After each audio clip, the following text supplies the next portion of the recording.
सभी को नमस्कार।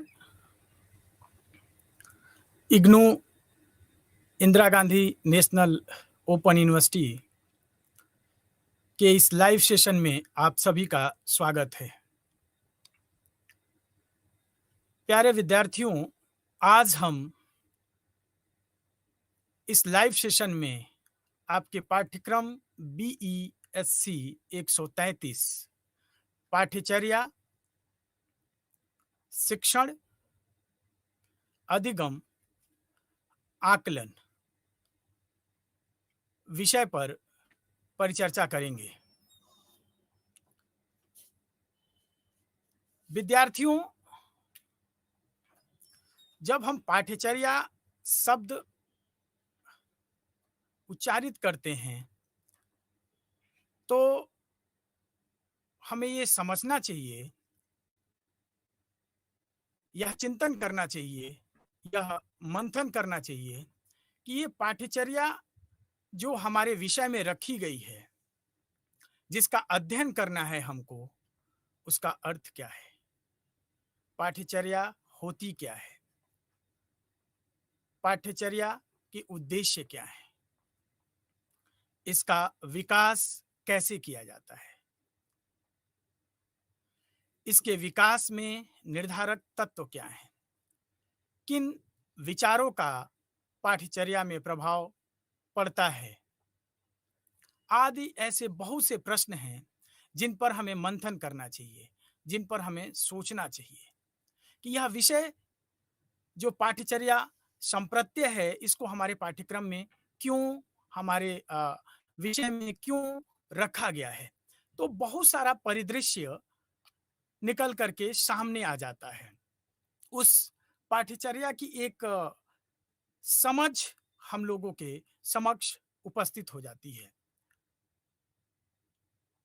लेकिन जब हम इस समझ की तरफ आगे बढ़ने का प्रयास करते हैं तो हमें ये संज्ञान होता है कि पाठ्यचर्या को समझने से पहले हमें ज्ञान, उसकी अवधारणाएं, शिक्षा, शिक्षा के संप्रत्यय आदि को भी समझना पड़ेगा। तो पाठ्यचर्या के अर्थ को समझने में, उसके विकास के क्रम को समझने में, उसके परिप्रेक्ष्य को समझने में और आसानी हो जाएगी। आइए हम लोग पाठ्यचर्या से संबंधित कुछ संप्रत्ययों, शिक्षा, ज्ञान की चर्चा करते हैं। सबसे पहले हमें समझना है कि शिक्षा क्या होती है। सामान्य रूप से हम सभी जानते हैं कि शिक्षा किसी समाज में चलने वाली एक सतत प्रक्रिया है, एक जीवन पर्यंत चलने वाली प्रक्रिया है, जिसका उद्देश्य मनुष्य का विकास करना होता है। शिक्षा को विभिन्न विद्वानों ने, विभिन्न दार्शनिकों ने, विभिन्न शैक्षिक चिंतकों ने अपनी अपनी सोच, समझ एवं दार्शनिक चिंतन के अनुसार परिभाषित करने का कार्य किया है। कुछ उसको संकुचित दृष्टि से देखते हैं, कुछ व्यापक दृष्टि से देखते हैं। हमें समझना शिक्षा की एक व्यापक अर्थ में, व्यापक परिभाषा के रूप में हम शिक्षा को कैसे समझ सकते हैं। तो शिक्षा किसी भी समाज में चलने वाली एक स्व उद्देश्य प्रक्रिया है। हमें यह समझना होगा कि यह स्व उद्देश्य क्या है। शिक्षा समाज में चलने वाली एक स्व उद्देश्य प्रक्रिया है, जिसके अंतर्गत उस समाज में रहने वाले मनुष्यों के सर्वांगीण विकास, सर्वांगीण का भी मतलब समझना होगा, जिसमें उसके शारीरिक, मानसिक, आध्यात्मिक, सामाजिक, सांवेगिक विकास का कार्य शिक्षा के द्वारा संपादित किया जाता है। शिक्षा ज्ञान एवं कौशलों का विकास भी मनुष्य तत्व में करती है।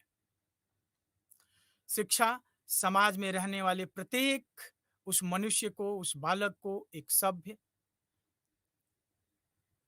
एवं योग्य नागरिक बनाने का कार्य करती है।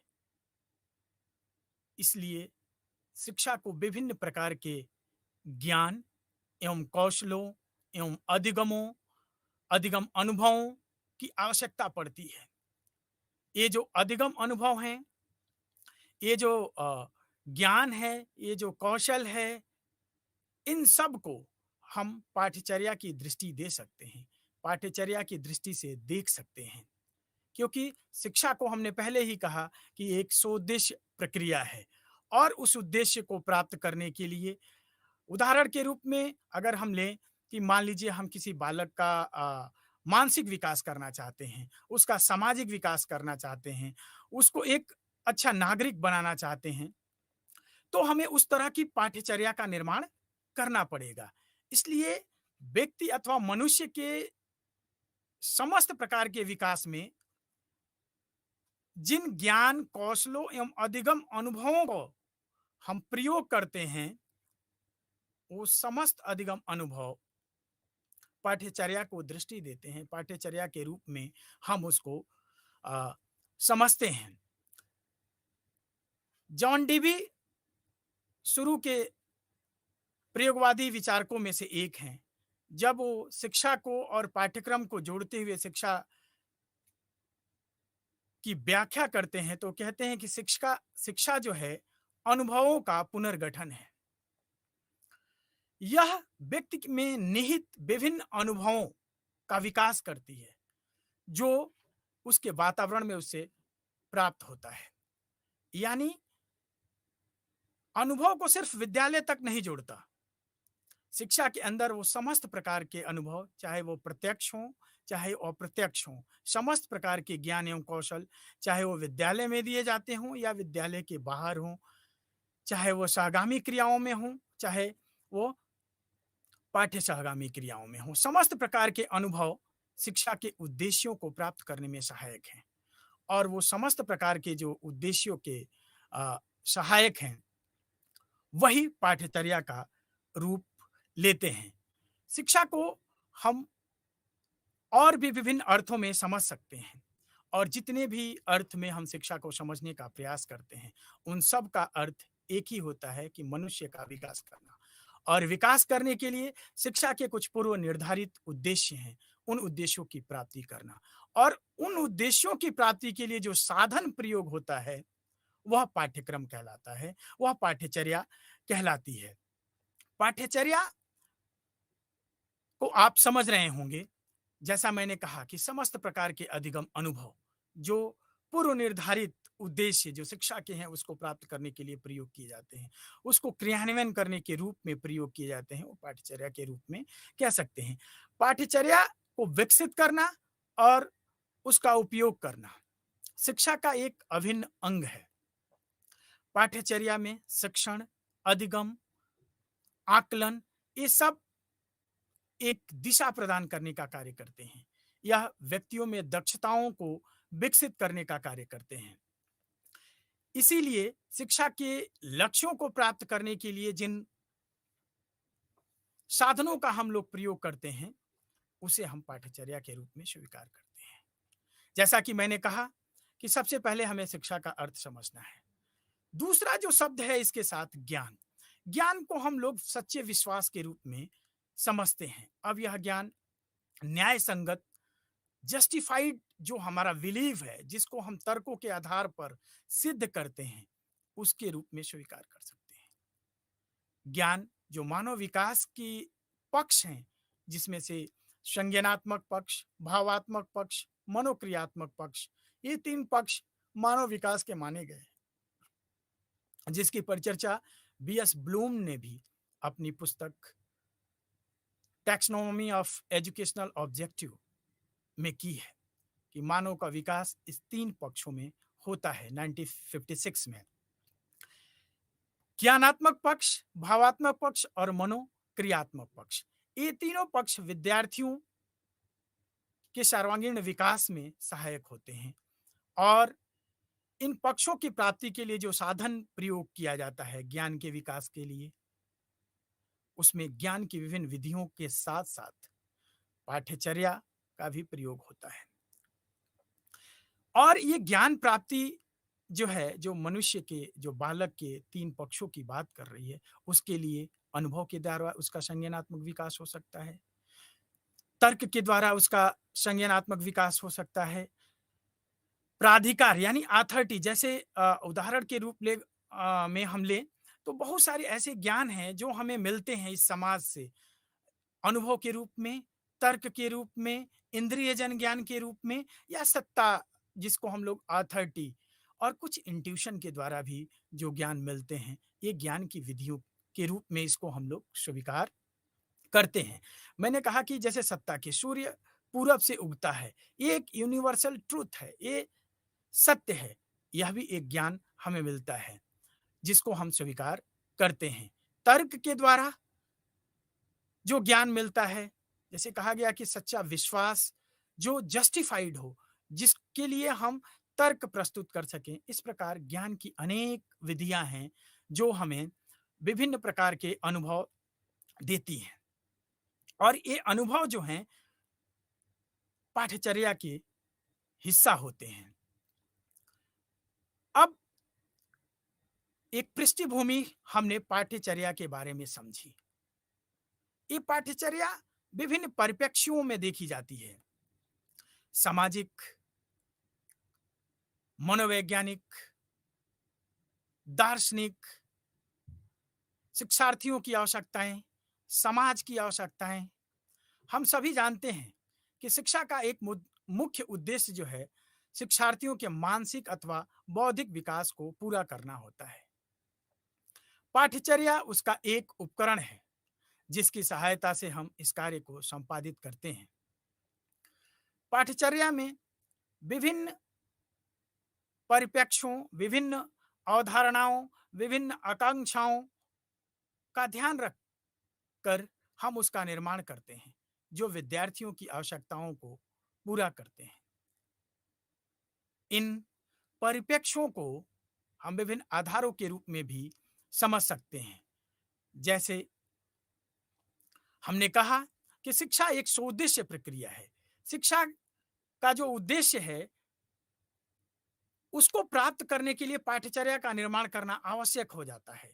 और पाठ्यचर्या वो समग्र परिस्थिति होती है अथवा वो परिस्थितियों का समूह होती है जिसके माध्यम से शिक्षक विद्यालय में ज्ञानात्मक पक्ष के साथ साथ, केवल ज्ञानात्मक पक्ष ही नहीं, ज्ञानात्मक पक्ष के साथ साथ उसके भावात्मक पक्ष, उसके मनोक्रियात्मक पक्ष के भी विकास का कार्य किया जाता है जो पाठ्यचर्या के द्वारा ही संभव होता है। अब वो पाठ्यचर्या विभिन्न आयु समूह, जाति, धर्म, कल्चर, समाज, सबकी दक्षताओं को, सबकी क्षमताओं को ध्यान में रख करके, उनकी आवश्यकताओं को ध्यान में रख करके, समाज की आवश्यकताओं को ध्यान में रख करके विकसित करने का कार्य शिक्षक के द्वारा अथवा जो पाठ्यक्रम पाठ्यचर्या निर्धारक व्यक्ति हैं उनके द्वारा तय किया जाता है। निर्धारक कहने का मतलब यह है कि समाज के द्वारा पाठ्यचर्या निर्धारित होती है। मनोविज्ञान के कुछ सिद्धांत हैं जो पाठ्यक्रम को निर्धारित करते हैं। समाजशास्त्र के कुछ सिद्धांत हैं जो पाठ्यचर्या को निर्धारित करते हैं। समझना हमें यह है, जैसे कि मैंने कहा कि दर्शन शास्त्र का कुछ सिद्धांत है, तो जैसे ही हमारे दिमाग में, हमारे मस्तिष्क में दर्शन शास्त्र की बात आती है तो हम बात करते हैं दर्शन शास्त्र कुछ प्रश्नों को रखता है हमारे सामने। शिक्षा क्या है? शिक्षा क्यों दें? शिक्षा देने की आवश्यकता क्या है? शिक्षा किसको देनी है? शिक्षा कैसी देनी है? उसका प्रारूप क्या होगा? इस तरह की जब प्रश्नों का उत्तर हम ढूंढते हैं तो हम पाठ्यचर्या निर्धारक अथवा परिप्रेक्ष्य की तरफ बढ़ते रहते हैं। पाठ्यचर्या के परिप्रेक्ष्य से हमारा तात्पर्य यही है कि जब हम पाठ्यचर्या के विकास करने की प्रक्रिया में आगे बढ़ रहे होते हैं तो हमें इन समस्त प्रकार के परिप्रेक्ष्यों को ध्यान में रखना पड़ता है। आप सभी जानते हैं इस बात को कि भारत में विभिन्न दार्शनिक विचारधाराओं का प्रभाव रहा है। जब पाठ्यचर्या की ऐतिहासिक पृष्ठभूमि पे हम लोग बात करते हैं तो जो भी विचारधारा उस समय उस समाज में चल रही होती है, जो भी दर्शन उस समाज में चल रहा होता है, उसका अपनी शिक्षा की व्यवस्था होती है। उस शिक्षा व्यवस्था के अंतर्गत उसका पाठ्यचर्या होता है, उसकी शिक्षा के उद्देश्य होते हैं। कहने का तात्पर्य है कि पाठ्यचर्या के परिप्रेक्ष्य अथवा आधार तत्व जो हैं, जो पाठ्यचर्या निर्माण में इसको तय करते हैं, वो दर्शन, जो हमारा एक अनुशासन है, जो हमें ये बताता है कि ज्ञान का सृजन कैसे करते हैं, जो हमें ये बताता है कि शिक्षा क्या है, शिक्षा कैसे करनी है, शिक्षा का उद्देश्य क्या होगा। ये दर्शन शास्त्र की विषय वस्तु है। लेकिन दर्शन शास्त्र की विषय वस्तु होने के साथ-साथ यह पाठ्यचर्या के विकास में, उसके निर्माण में एक महत्वपूर्ण भूमिका निभाती है। इसीलिए पाठ्यचर्या के निर्धारक में हम दार्शनिक पृष्ठभूमि की चर्चा करते हैं। दूसरा जो निर्धारक तत्व है, वो सामाजिक। चूँकि आप सभी जानते हैं कि शिक्षा समय और देश, काल, परिस्थितियों के अनुसार बदलती रहती है और जब शिक्षा बदलेगी, शिक्षा के स्वरूप बदलेंगे, तो पाठ्यक्रम में बदलना, उसमें परिवर्तन होना, यह स्वाभाविक प्रक्रिया है। और क्योंकि जिसके लिए पाठ्यक्रम अथवा पाठ्यचर्या निर्धारित की जा रही है, विकसित की जा रही है, उसकी आवश्यकताओं को तय करना, उसकी आवश्यकताओं की पूर्ति उस पाठ्यचर्या के माध्यम से करना, क्योंकि शिक्षा तो एक उद्देश्यपूर्ण प्रक्रिया है और उस उद्देश्य की प्राप्ति में पाठ्यक्रम, पाठ्यचर्या एक साधन के रूप में है।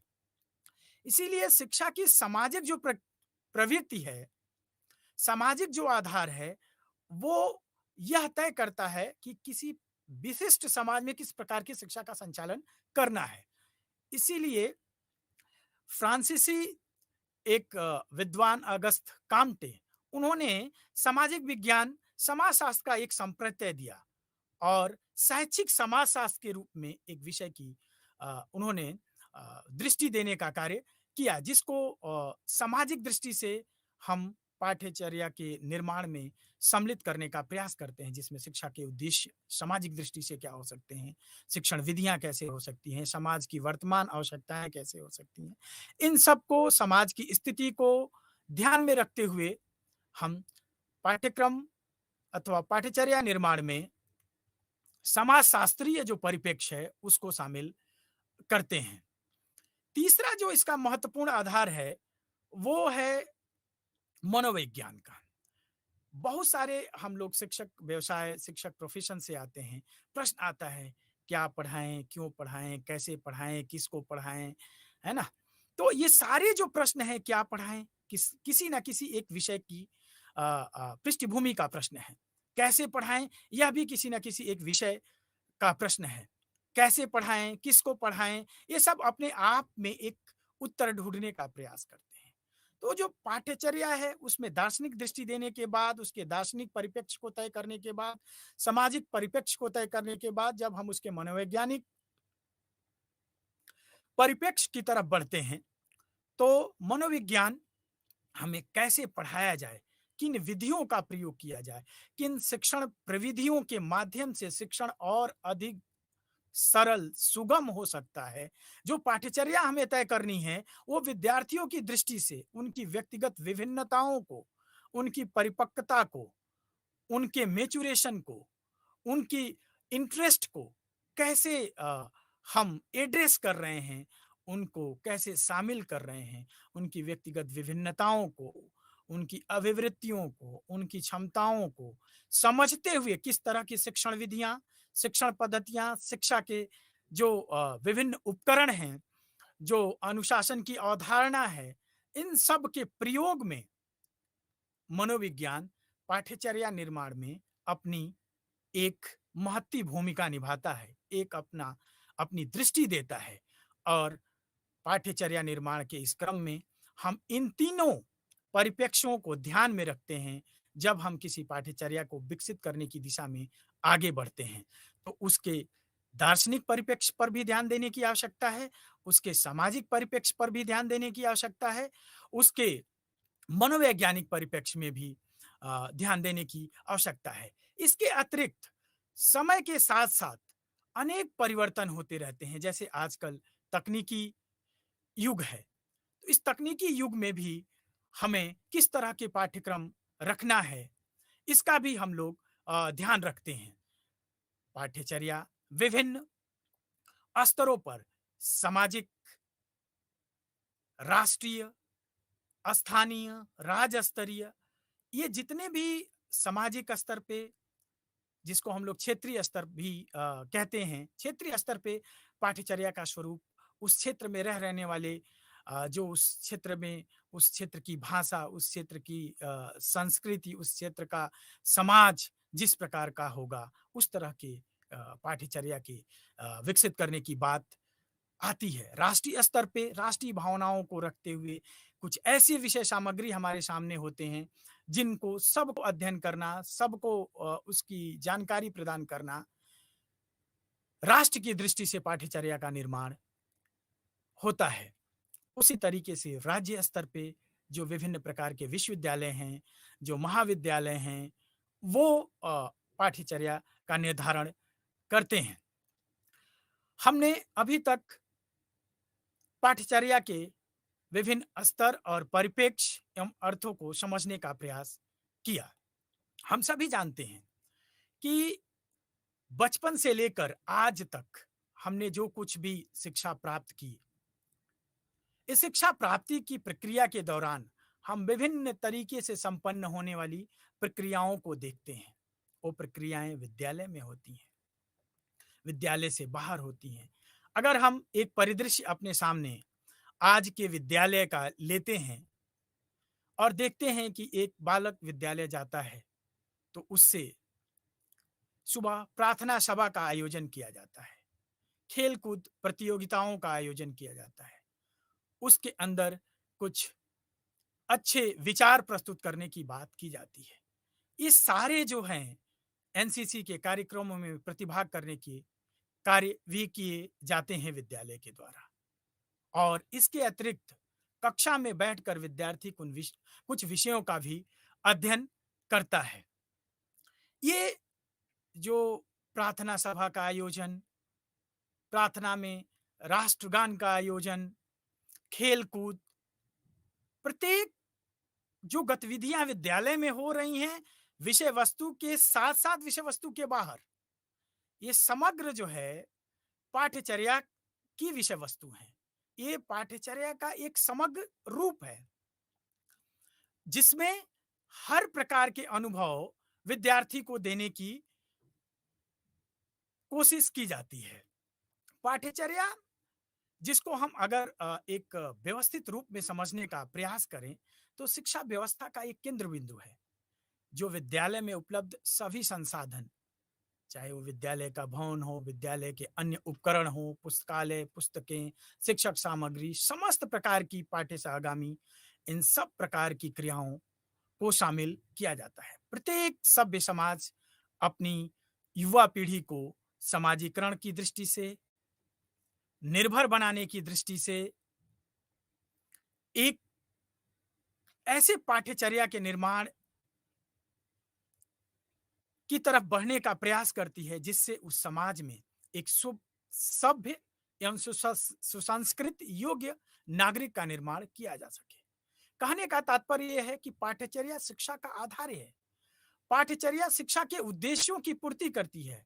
यह एक ऐसा साधन है जो छात्र एवं शिक्षक को जोड़ता है।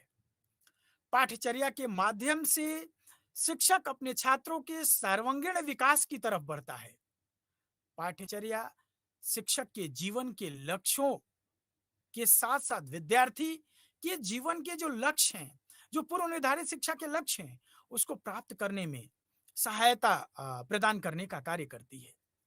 एक शिक्षाविद कनिंघम हम सभी जानते हैं, उन्होंने इस पाठ्यचर्या की एक बहुत विस्तृत एवं सरल परिभाषा दी। उन्होंने कहा कि पाठ्यचर्या अध्यापक रूपी कलाकार, यानी वो शिक्षक को एक कलाकार, आर्टिस्ट के रूप में स्वीकार करते हैं और कहते हैं कि पाठ्यचर्या शिक्षक रूपी कलाकार के रूप में एक साधन है। उसके हाथ में एक वो टूल है, जिसके माध्यम से वो अपने विद्यार्थी मटेरियल जिसको कहते हैं, उसके विद्यालय रूपी प्रांगण में विकसित करने का कार्य करता है। और जो विद्यार्थी है, वो तो एक जीवंत संरचना है, वो तो एक सजीव इकाई है, जिसके आधार पर शिक्षक अपनी समस्त भावनाओं को शिक्षा के उस अ, निहित अ, भावनाओं को जो उस विद्यार्थी के अंदर अंतर्निहित है, उस भावनाओं को विकसित करने का कार्य अपनी कार्यशाला में करता है और उसकी कार्यशाला विद्यार्थी होती है। कनिंघम इस परिभाषा को कहते हैं कि जब मटेरियल कहते हैं तो इसका मतलब ये होता है कि निर्जीव से उसका बोध होता है। जहाँ पे साधनों की बात करें तो साधनों की संख्या सीमित होती है, लेकिन शिक्षक के हाथ में जो मटेरियल है वो जीवंत है, इसलिए उसको और विकसित करने का अवसर प्रदान करती है। हम किताबों के माध्यम से अगर समझने का प्रयास करते हैं तो पाठ्यचर्या को कोर्स ऑफ स्टडी के रूप में देखा जाता है। पाठ्यचर्या शैक्षिक व्यवस्था के एक महत्वपूर्ण अंगों के रूप में देखी जाती है। साथ ही साथ दो शब्द पाठ्यचर्या में चलते हैं। अंग्रेजी में हम लोग एक करिकुलम कहते हैं और दूसरा शब्द सिलेबस है। पाठ्यचर्या और पाठ्य विवरण, इस तरीके से दोनों में कई बार अंतर भी करने का प्रयास किया जाता है और अंतर स्वाभाविक भी है। पाठ्यचर्या को जब डीवी एक शिक्षाविद जब परिभाषित करने का प्रयास करते हैं तो वो कहते हैं कि पाठ्यचर्या केवल अध्ययन की योजना नहीं है, यह कोई ऐसा विषय सूची नहीं है, बल्कि वह कार्य है जो अनुभव की पूरी एक संपूर्ण श्रृंखला है। पाठ्यचर्या का मतलब समाज में कलात्मक ढंग से परस्पर रहने के लिए बच्चों के प्रशिक्षण को जो संसाधन दिया जाता है, उस संसाधन को हम पाठ्यचर्या के रूप में स्वीकार कर सकते हैं। वो पूर्णतः पाठ्यचर्या को विषय के रूप में मानने से अस्वीकार करते हैं। फ्रोबेल भी पाठ्यचर्या को परिभाषित करते हैं। अनेक विद्वानों ने पाठ्यचर्या को परिभाषित करने का कार्य अथवा उसके अर्थ को समझाने का कार्य किया है। व्यापक रूप से अभी मैंने पाठ्यचर्या की चर्चा की।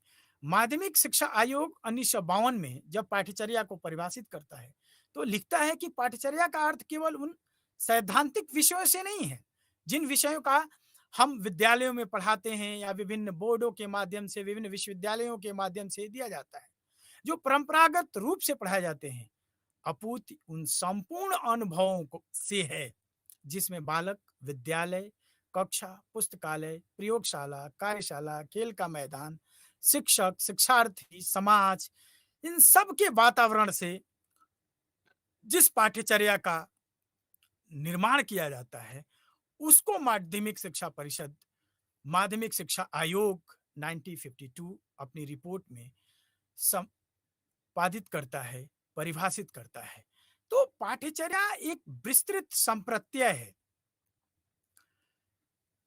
जिसको एक व्यापक शब्द में अध्ययन करने के लिए हमें इसके प्रमुख लक्ष्यों की तरफ जाने का, इसके प्रमुख क्षेत्रों की तरफ जाने का, इसके प्रमुख परिप्रेक्ष्यों की तरफ जाने का, विद्यार्थियों के परिप्रेक्ष्यों की तरफ जाने का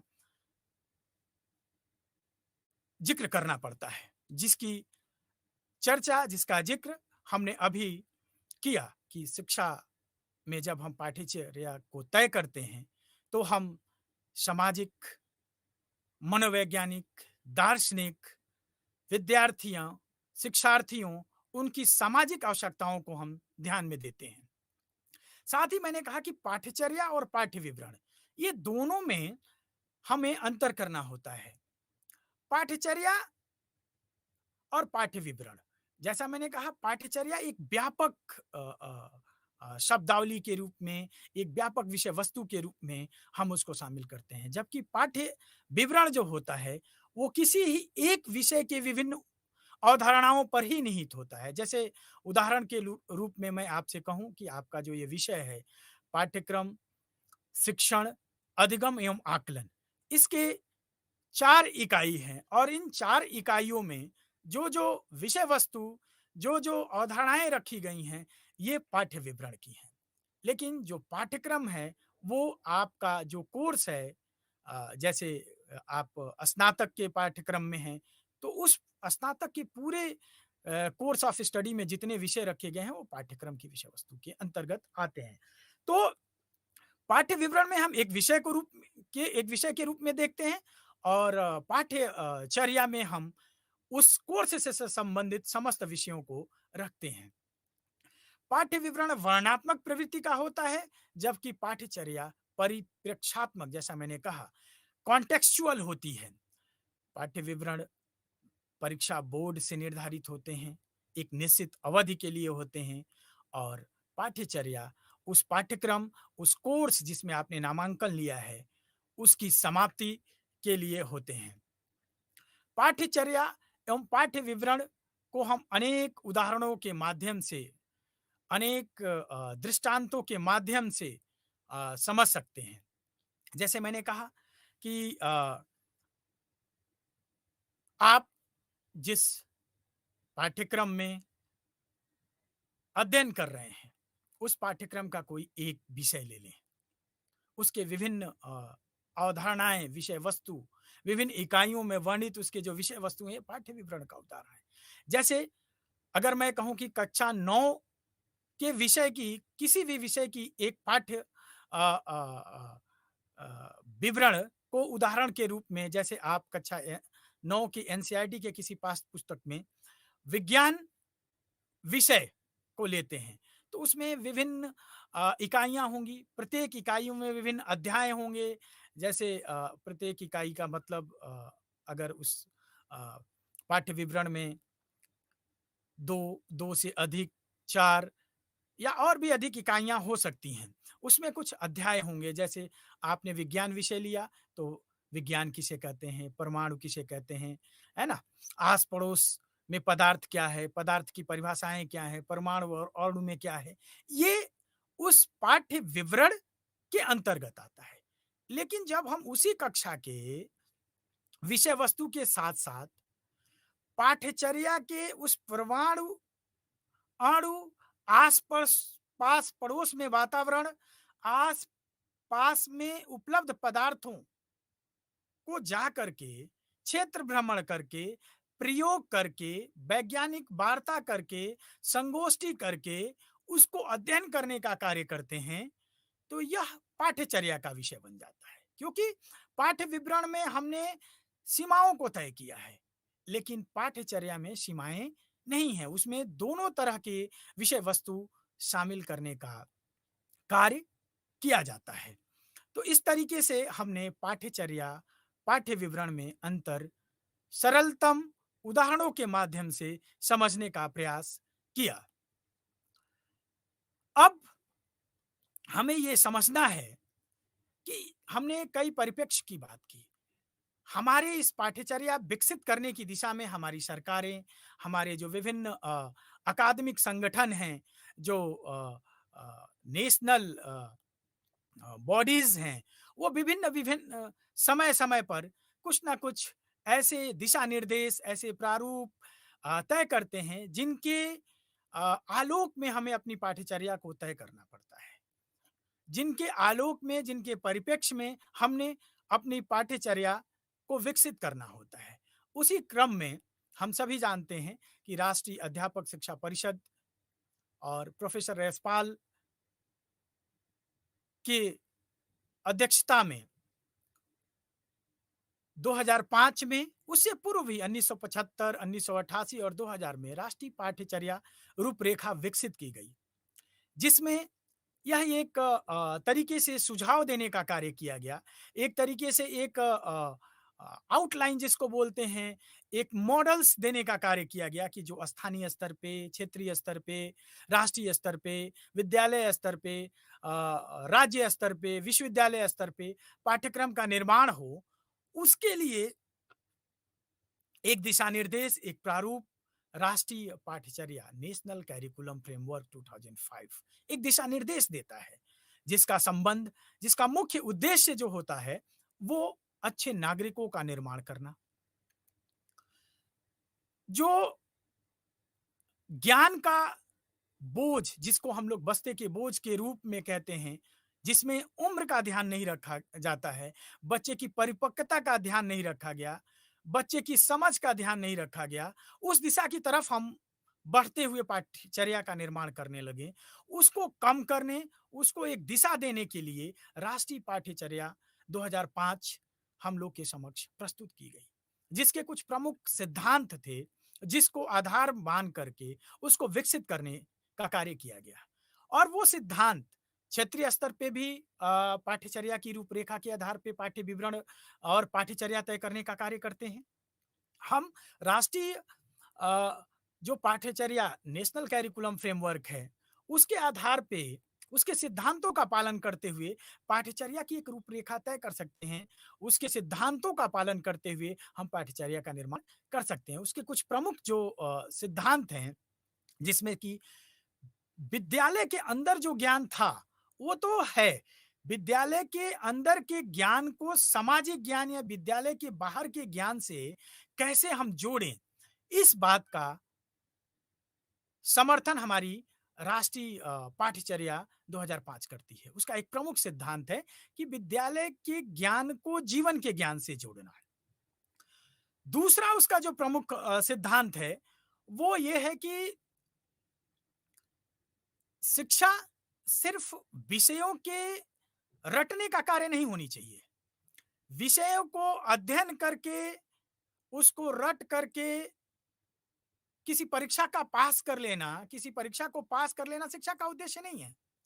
यानी राष्ट्रीय पाठ्यचर्या 2005 इस सिद्धांत पर बल देती है कि जो रटने की रोट लर्निंग है, उससे हट करके करके सीखने पर बल देना, अनुभव के आधार पर पाठ्यक्रम तय करना, ऐसा पाठ्यक्रम जो बालक के सर्वांगीण विकास का संवर्धन करे, उस तरह की पाठ्यचर्या अथवा पाठ्यक्रम तय करना का सिद्धांत राष्ट्रीय पाठ्यचर्या 2005 करती है।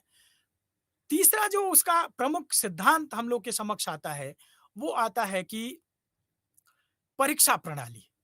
एक परीक्षा विद्यार्थी पास कर लिया, उसको एक सर्टिफिकेट, एक डिग्री मिल गई और हम उसको इसके योग्य समझ लिए। तो राष्ट्रीय पाठ्यचर्या जो है, उसका जो प्रमुख सिद्धांत है, उसमें से एक ये है कि परीक्षा प्रणाली को लचीला बनाना, विद्यार्थियों के जीवन से संबंधित अनुभवों को परीक्षा से जोड़ देना, लोकतांत्रिक जो मूल्य हैं, उनका विकास, जिसको कहा जाए कि राष्ट्रीय भावनाओं का विकास, पाठ्यचर्या के माध्यम से विद्यार्थियों में कैसे विकसित किया जाए, इस तरह के सिद्धांत पर पाठ्यचर्या का निर्माण करने के लिए राष्ट्रीय पाठ्यचर्या रूपरेखा अपने सिद्धांत को प्रतिपादित करती है। वो सामाजिक विविधता जो है, डाइवर्सिटी जो हमारे समाज में है, उस पर भी ध्यान देने का कार्य करती है।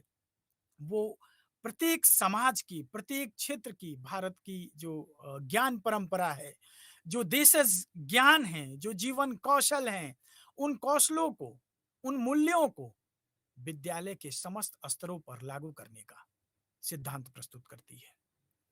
वो पाठ्यचर्या में विषय के भार को कम करने का सिद्धांत देती है। बालक को सिर्फ सीखने के लिए नहीं तैयार करना चाहती, वो बालक को ज्ञान के निर्माण में खुद वो ज्ञान का निर्माण कर सके, वो ज्ञान के निर्माता के रूप में बालक का विकास किया जाए, इस दृष्टि से अपने प्रतिवेदन, अपने अपने रिपोर्ट में सिद्धांत प्रस्तुत करती है। और बालक के संवेग, उसके इमोशंस, उसके क्रियाओं, उसकी आकांक्षाओं को ध्यान में रख करके पाठ्यचर्या तय करने की बात करती है। इसीलिए राष्ट्रीय पाठ्यचर्या 2005 पूर्व प्राथमिक स्तर से लेकर के माध्यमिक स्तर तक समस्त प्रकार के जो स्तर हैं, जिसमें एक दिशा निर्देश देने का कार्य करती है, उस दिशा निर्देश का पालन करते हुए पाठ्यचर्या का निर्माण किया जा सकता है। राष्ट्रीय पाठ्यचर्या 2005 में ऐसे वातावरण क्रिएट, ऐसे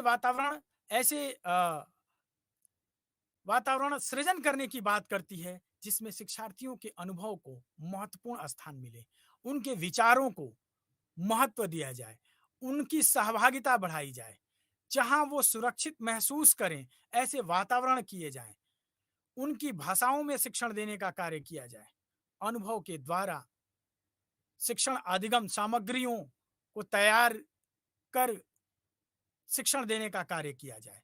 इस तरीके से राष्ट्रीय पाठ्यचर्या विद्यार्थी केंद्रित पाठ्यचर्या के रूप में पाठ्यचर्या विकसित करने का एक रोड मैप प्रस्तुत करती है। विभिन्न सिद्धांतों, विभिन्न खंडों में राष्ट्रीय पाठ्यचर्या रूपरेखा 2005 हम लोग के समक्ष प्रस्तुत है।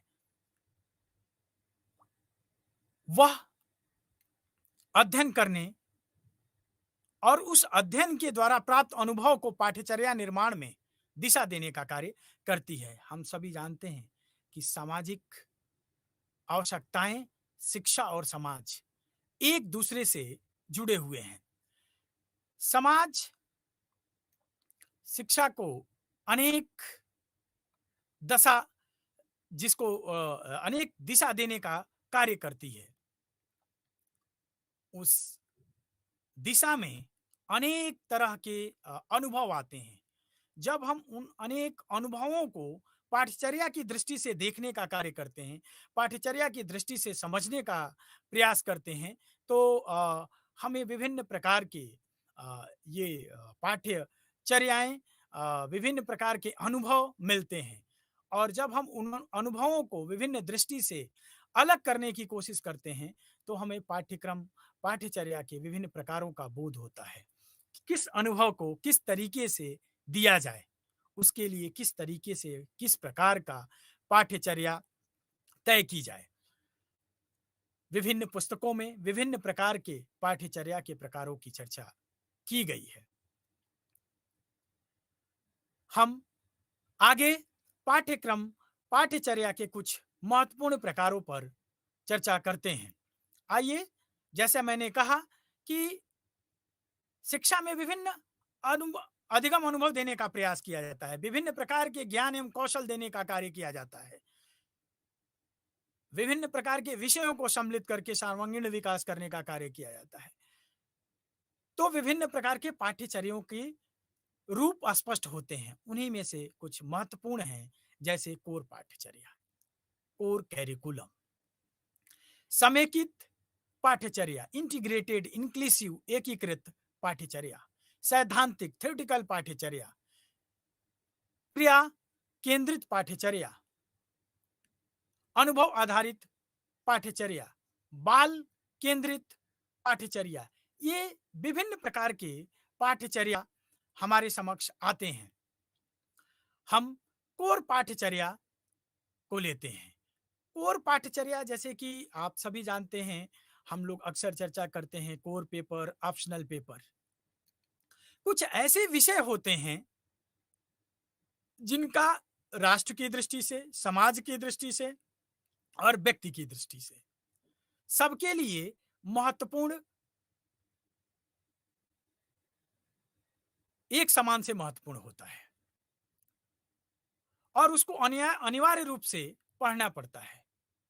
राष्ट्रीय शिक्षा नीति 1986 ने कोर पाठ्यचर्या पर एक विस्तृत सुझाव देती है और वर्णित करती है कि भारत में कर्तव्य प्रणाता और समाज को देखते हुए, उसकी भौगोलिक स्थिति को देखते हुए, कुछ स्थानीय आधार पर, कुछ राष्ट्रीय आधार पर, कुछ समाज की जो समस्याएं हैं उनके आधार पर, कुछ ऐसे विषय हैं जिनमें राष्ट्रीय भावनाओं का विकास, नागरिकता का विकास, पर्यावरण का संरक्षण, निरपेक्षता, स्थानीय भाषाओं का विकास, इसका अध्ययन करना प्रत्येक जो बालक हैं उनके लिए आवश्यक है।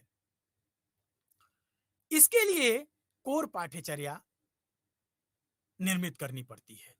तो कोर पाठ्यचर्या, जिसको संक्षिप्त में हम समझने का प्रयास करें, तो एक ऐसी पाठ्यचर्या जिसमें अनिवार्य रूप से उस विषय को सबको पढ़ने का एक भाव प्रस्तुत करती है और जो राष्ट्रीय भावनाओं लोकतांत्रिक भावनाओं की दृष्टि से महत्वपूर्ण होती है, जिसका अध्ययन करना आवश्यक होता है, उसको कोर पाठ्यचर्या के रूप में विकसित किया जाता है अथवा कोर पाठ्यचर्या कहते हैं। दूसरा जो पाठ्यचर्या है समेकित। समेकित पाठ्यचर्या जिसको हम लोग इंक्लूसिव अथवा इंटीग्रेटेड पाठ्यचर्या के रूप से जानते हैं। आज के वैज्ञानिक और मनोवैज्ञानिक युग में अधिगम के अनेक सिद्धांत प्रतिपादित हुए। शिक्षा के जो विभिन्न वाद हैं, उनके अनुसार जो मनोविज्ञान है, उनके अनुसार मस्तिष्क को हम एक इकाई के रूप में समझते हैं और उस इकाई में ज्ञान के छोटे-छोटे जो टुकड़े हैं, उनको समग्र रूप से देखने का, समग्र रूप से समझने का कार्य करना पड़ता है। तो जब हम ज्ञान को समग्र रूप से देखने की कोशिश करते हैं, विद्यालय में इस तरह के पाठ्यक्रम का निर्माण करते हैं, जहाँ पे एक समूह जो आयु की दृष्टि से एक हो, विषय की दृष्टि से एक हो, क्षमताओं की दृष्टि से एक हो, लेकिन जब हमें उसे एक विषय के साथ-साथ उस विषय का यहाँ पे तात्पर्य किसी एक विषय वस्तु प्रकरण से है। जब हम किसी एक प्रकरण का ज्ञान विद्यार्थी को देने की दृष्टि में होते हैं, जैसे कक्षा 1 में अपने प्राथमिक विद्यालयों में जो पाठ्यक्रम चलता है, उसमें कोई सामाजिक विज्ञान का एक प्रकरण ले लीजिए, कोई विज्ञान का एक प्रकरण ले लीजिए जैसे जल है। तो जब हम जल को अपनी पाठ्यचर्या में शामिल करते हैं, तो वो एक विषय विज्ञान का नहीं पढ़ रहा होता है, वो एक विषय पर्यावरण का नहीं पढ़ रहा होता है। वहाँ पे हमें इस तरह की पाठ्यचर्या का निर्माण करना पड़ता है, जिसमें हम जल के साथ-साथ उसको विज्ञान का भी ज्ञान दें, उसको समाज का भी ज्ञान दें। समाज का ज्ञान जल सामाजिक दृष्टि से, पर्यावरणीय दृष्टि से कितना महत्वपूर्ण है, जीवन दृष्टि के कितना महत्वपूर्ण है, वैज्ञानिक दृष्टि से कितना महत्वपूर्ण है। इस तरीके से एकीकरण करते हुए, समेकित करते हुए हम जब विचारों को शामिल करके पाठ्यचर्या को विकसित करते हैं, तो वो समेकित पाठ्यचर्या होती है, वो एकीकृत पाठ्यचर्या होती है, जिसका उद्देश्य होता है छात्रों में ज्ञान के एक समग्र रूप में प्रस्तुत करना। छात्रों को ज्ञान के रूप में, ज्ञान के विभिन्न रूपों को एक एकीकृत रूप में प्रस्तुत करने का कार्य समेकित पाठ्यचर्या के रूप में किया जाता है। तीसरा जो प्रमुख प्रकार है उसका सैद्धांतिक है। सैद्धांतिक में हम अधिकतम जिसको हम लोग प्रबोधक हस्तांतरण के रूप में स्वीकार करते हैं, जहाँ पे हम किसी विशेष प्रकार की समस्याओं को लेकर के इस पाठ्यचर्या क्या है, इस तरीके के विषयों डिसिप्लिन पे जब हम लोग बात करते हैं, तो ये किसी एक भाग की बात नहीं करती, यह सिर्फ शिक्षक को ही शामिल नहीं करती। तो इस तरीके का जब हम पाठ्यचर्या विकसित करने का कार्य करते हैं, तो वो जो है सैद्धांतिक पाठ्यचर्या के रूप में होती है। और जो क्रिया केंद्रित पाठ्यचर्या है, जैसे कि एक्टिविटी बेस्ड कैरिकुलम जिसकी हम बात कर रहे हैं, जो मुख्य रूप से अगर कहा जाए तो बाल केंद्रित पाठ्यक्रम मनोविज्ञान की दृष्टि से तय किया जाता है और क्रिया केंद्रित पाठ्यक्रम भी जो शिक्षार्थी की दृष्टि से ही तय किया जाता है। शैशव अवस्था से लेकर के बालक के विकास की जो अवस्थाएँ हैं, जब हम उसको तय करते हैं, जब हम उसको देखते हैं, तो शैशव अवस्था से लेकर के बाल्यावस्था तक बालक प्रत्येक प्रकार की विषय वस्तु को संज्ञान के द्वारा, करके सीखने के द्वारा, अपने अनुभवों के द्वारा स्वयं उस चीज़ का निर्माण करता है। तो पाठ्यचर्या में जब हम विभिन्न विषयों का चयन कर रहे होते हैं, विभिन्न प्रकरणों को चयन कर रहे होते हैं, तो उन प्रकरणों को जो अधिगम अनुभव देने के लिए विधि का कार्य करे, इस तरीके से हम पाठ्यचर्या को तय करते हैं ताकि जब शिक्षण देने की बारी आए, तो उसको क्रिया के माध्यम से दिया जाए। तो जब हम इस तरीके के पाठ्यचर्या का निर्माण करते हैं, तो जिसमें कि क्रिया आधारित अधिगम अनुभव दिया जा सके, तो हम उसे क्रिया केंद्रित पाठ्यचर्या कहते हैं। जॉन डीवी का इस पे काफ़ी कार्य है और क्रिया आधारित पाठ्यचर्या का श्रेय जॉन डीवी को जाता है। उन्होंने प्रैग्मैटिज्म में इसका अ अ ज़िक्र किया है कि कैसे क्रिया प्रधान पाठ्यचर्या विकसित की जाती है। पाठ्यचर्या को जब हम विकसित और इन प्रकारों को सम्मिलित करते हुए, परिप्रेक्ष्यों को समझते हुए, पाठ्यचर्या की अवधारणाओं, अर्थों और उसके निर्धारक तथ्यों को समझते हुए विकास के क्रम में जब हम लोग आगे बढ़ते हैं, तो हमें एक व्यापक परिदृश्य में उसके प्रारूप को तय करना होता है। उस प्रारूप में हम विभिन्न स्तरों, विभिन्न दस्तावेज़ों, विभिन्न विषय वस्तुओं, कौशलों, नीतियों, जिसका बोलते हैं दिशा निर्देशों का हमें पालन करना पड़ता है। देश एवं समाज के अनुसार हमें विभिन्न प्रकार के विषयों के जो सिद्धांत हैं, विषयों की जो आवश्यकता है, जो नीतियाँ हैं, जो नीतियों के दिशा निर्देश हैं, जो दर्शन शास्त्र है, जो मनोविज्ञान है, उसके जो सिद्धांत हैं, उन सिद्धांतों को पाठ्यचर्या के विकसित करने की प्रक्रिया में कैसे प्रयोग करें? क्योंकि हम सभी जानते हैं कि शिक्षा, समाज और दर्शन और मनोविज्ञान, ये एक दूसरे से संप्रत्यय जुड़े हुए हैं। मनोविज्ञान, मैं तो यहाँ तक कहता हूँ कि मनोविज्ञान एक ऐसी विषय सामग्री को अपने अंदर समाहित किए हुए है कि अगर आपको शिक्षा में कोई परिवर्तन करना है, तो मनोविज्ञान से अनुमति लेनी होगी कि किस तरह की शिक्षण विधियों से इस विषय सामग्री का शिक्षण किया जाए। तो समाज के प्रत्येक तत्व का पाठ्यचर्या पर अपना प्रभाव होता है। अब इन जो प्रभावों हैं, उन प्रभावों को ध्यान में रखते हुए हमें विभिन्न प्रकार के सिद्धांतों का पालन करना पड़ता है, जिसमें उद्देश्य की प्राप्ति का सिद्धांत है, उपयोगिता का सिद्धांत है, रचना का सिद्धांत है, लोचशीलता का सिद्धांत है, रुचि का सिद्धांत है, विविधता एवं लचीलेपन का सिद्धांत है। अनेक पाठ्यचर्या निर्माण के विकास के सिद्धांत हैं। उपयोगिता का सिद्धांत, जिस उद्देश्य के लिए वो शिक्षा व्यवस्था संचालित है, जिस उद्देश्य के लिए उस पाठ्यचर्या का निर्माण किया गया है, उसके सिद्धांत का पालन करना। लोच का सिद्धांत, आवश्यकता का सिद्धांत, आप समझ रहे हैं आवश्यकता मतलब विद्यार्थियों की आवश्यकता। अगर आपकी आवश्यकता के अनुकूल पाठ्यचर्या का निर्माण नहीं हुआ, समाज की आवश्यकता के अनुकूल पाठ्यचर्या का निर्माण नहीं हुआ, तो उसकी उपयोगिता सिद्ध नहीं होगी। इसलिए इस विभिन्न प्रकार के सिद्धांतों का पालन हमें पाठ्यचर्या में करना पड़ता है। इसके साथ-साथ ही विभिन्न प्रकार के उपागम भी जब हम पाठ्यचर्या को विकसित करने की दिशा में आगे बढ़ते हैं, तो करना पड़ता है। जैसे मानवीय उपागम, मानवीय उपागम मानवीय संवेदनाओं से संबंधित पाठ्यचर्या में किस-किस बिंदुओं को शामिल करना है। प्रबंधकीय, कैसे उसको ऑर्गेनाइज़ करना है। विद्यालय प्रबंधन, विश्वविद्यालय प्रबंधन और जो संगठन हैं, उनको कैसे नियोजन करना है, उनके साथ कैसे प्लानिंग करके कार्य करना है।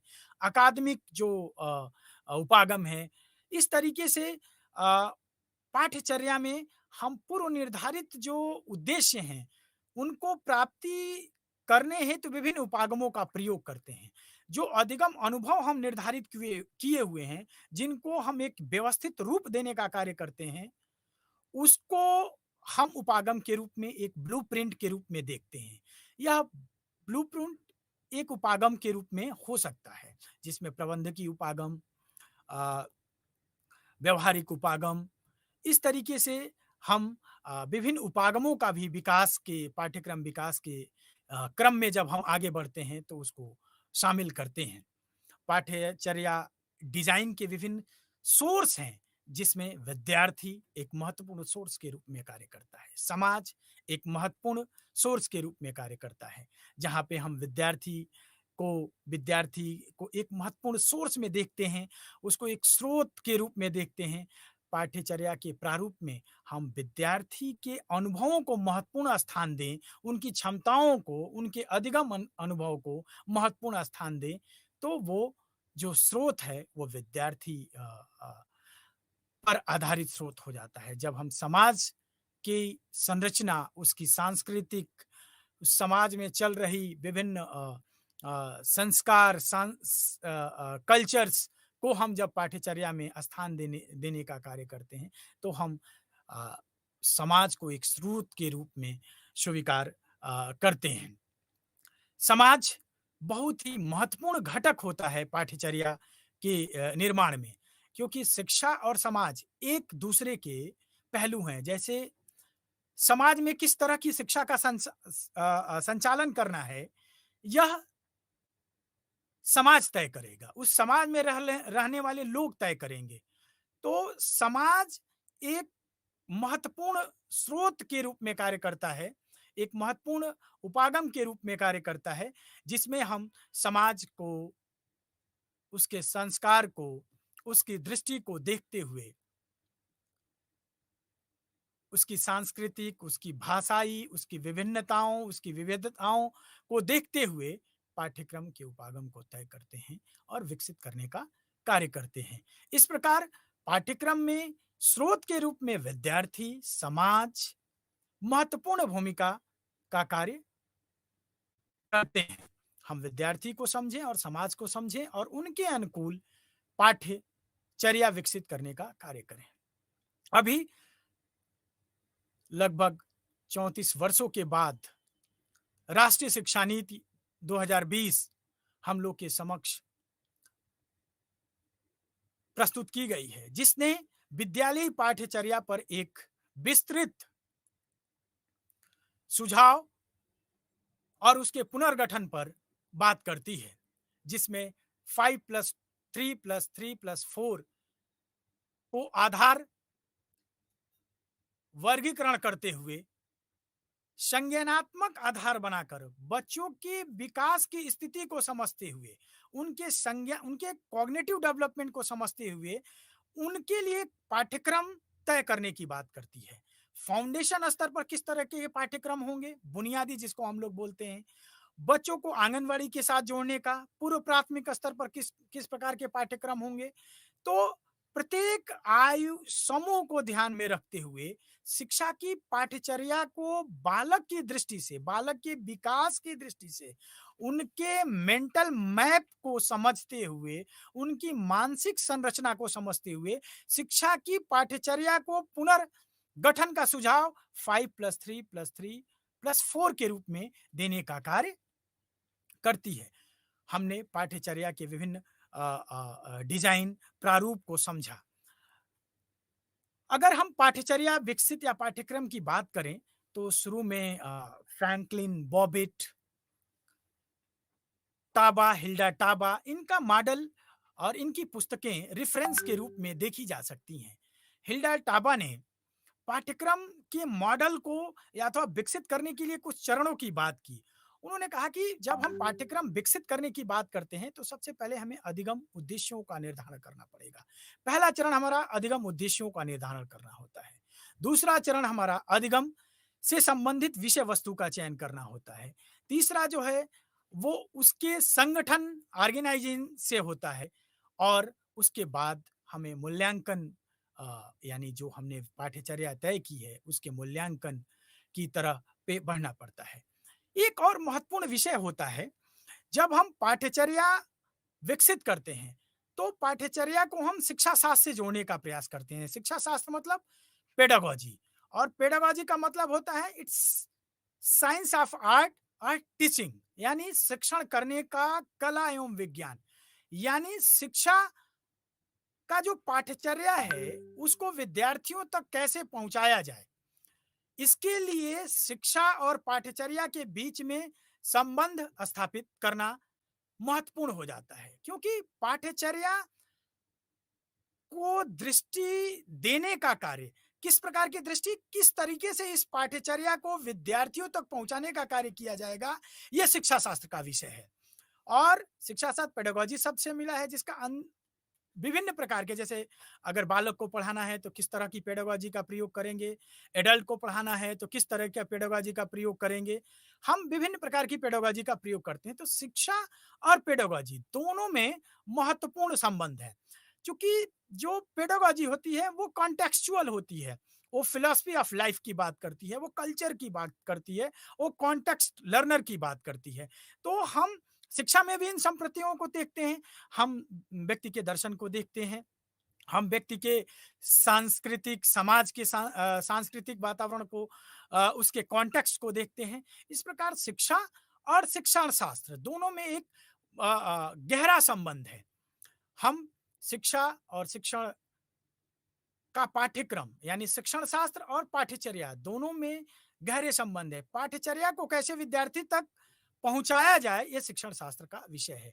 इस प्रकार हमने समझा कि पाठ्यचर्या क्या है, इसके विभिन्न रूप क्या हैं, इसको कैसे विकसित किया जाता है, इसके विकास के लिए कैसे-कैसे आधार हैं, कैसे-कैसे परिप्रेक्ष्य हैं, किन परिप्रेक्ष्यों का हमें पालन करना है। आज की इस परिचर्चा में हमने विभिन्न प्रकार के पाठ्यक्रम, पाठ्यक्रम का अर्थ, उसके विकास के सिद्धांत, विकसित करने की अवधारणाएँ, समाज और शिक्षण शास्त्र और पाठ्यचर्या में क्या संबंध है, आदि बिंदुओं पर महत्वपूर्ण चर्चा की। आप सभी विद्यार्थियों को अगली कक्षा में हम इसी से संबंधित अगले बिंदुओं पर चर्चा करेंगे। आप सभी को मेरा नमस्कार। धन्यवाद।